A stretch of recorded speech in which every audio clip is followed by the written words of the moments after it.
এই ভিডিওটা দেখার আগে আমি আপনাকে একটা সতর্কবার্তা দিতে চাই, কারণ আপনি এখন যা দেখতে যাচ্ছেন সেটা শুধু একটা গল্প না, এটা এমন কিছু যা ৩,০০০ বছর ধরে মাটির নিচে লুকিয়েছিল। ভাবুন তো, একটা দরজা যা ১,০০০ বছর ধরে কেউ খোলেনি, যদি হঠাৎ তাহলে ভেতর থেকে কি বের হবে? হ্যাঁ, একটা অপেক্ষা, যেন কেউ আসবে আর তাকে জাগিয়ে তুলবে। সবচেয়ে ভয়ঙ্কর বিষয়টা জানেন, যারা এই কবরের কাছে গিয়েছিল তারা শুধু ইতিহাস খুঁজতে যায়নি, তারা একটা দরজা খুঁজে ফেলেছিল। এবং সেই দরজা খোলার পর এক এক করে মানুষ মারা যেতে শুরু করে। কেউ বলেছিল এটা কাকতালীয়, কেউ কেউ বলেছিল এটা অভিশাপ। কিন্তু যারা মারা গেছে তাদের শেষ মুহূর্তে একটা জিনিস কমন ছিল, তারা সবাই কিছু একটা দেখেছিল।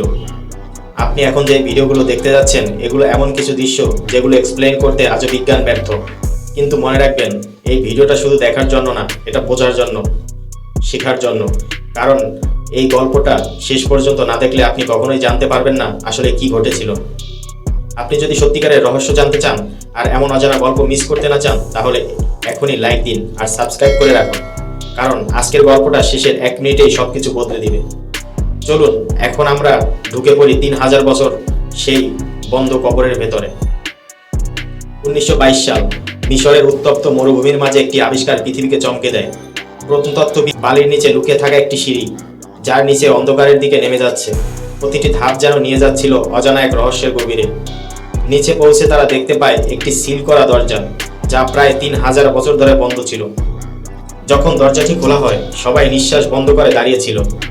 ভেতরে ছিল সোনা, রত্ন, অমূল্য ধন সম্পদ। কিন্তু কিছু একটা ঠিক ছিল না। সমাধিটি অস্বাভাবিকভাবে ছোট, যা কোনো ফারাওয়ের জন্য স্বাভাবিক নয়। এটা যেন তাড়াহুড়ো করে তৈরি করা হয়েছিল। এই সমাধির ভিতরে শুয়েছিল একজন তরুণ ফারাও, তুতেনখামেন। গবেষকরা যখন তার মমিটি পরীক্ষা করেন, তারা আরও অবাক হয়ে যান। তার শরীরে অদ্ভুত ক্ষত, কিছু অংশ ক্ষতিগ্রস্ত।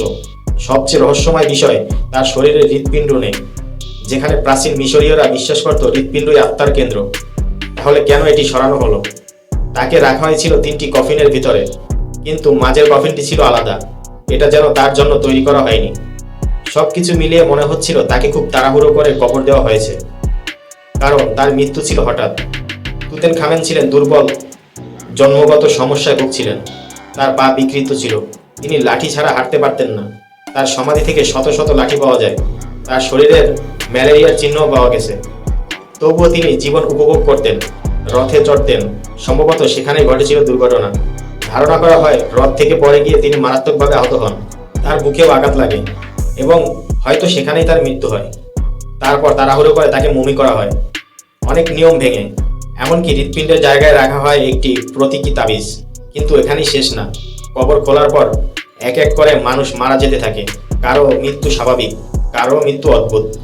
এবং তখনই জন্ম নেয় কিউরিওসিটি। মানুষ বিশ্বাস করতে শুরু করে এই কবরের সাথে জড়িত কেউ বাঁচে না। কিন্তু বিজ্ঞান কি বলে? বিজ্ঞানরা বলেন এটা কাকতালীয়। তাদের বেশিরভাগই বয়স্ক ছিলেন, অনেকে আগে থেকে অসুস্থ ছিলেন। তাহলে সত্যটা কি? এটা কি শুধু কাকতালীয়, নাকি ৩,০০০ বছরের পুরনো কোনো অভিশাপ এখনো কাজ করছে? আজও এই রহস্য পুরোপুরি সমাধান হয়নি। আপনি কি মনে করেন এটা কি অভিশাপ নাকি শুধু বিজ্ঞান? আপনার মতামত কমেন্টে লিখুন। আর এমন রহস্যময় ভিডিও পেতে চ্যানেলটি সাবস্ক্রাইব করে রাখুন। দেখা হবে পরবর্তী অজানা রহস্য নিয়ে।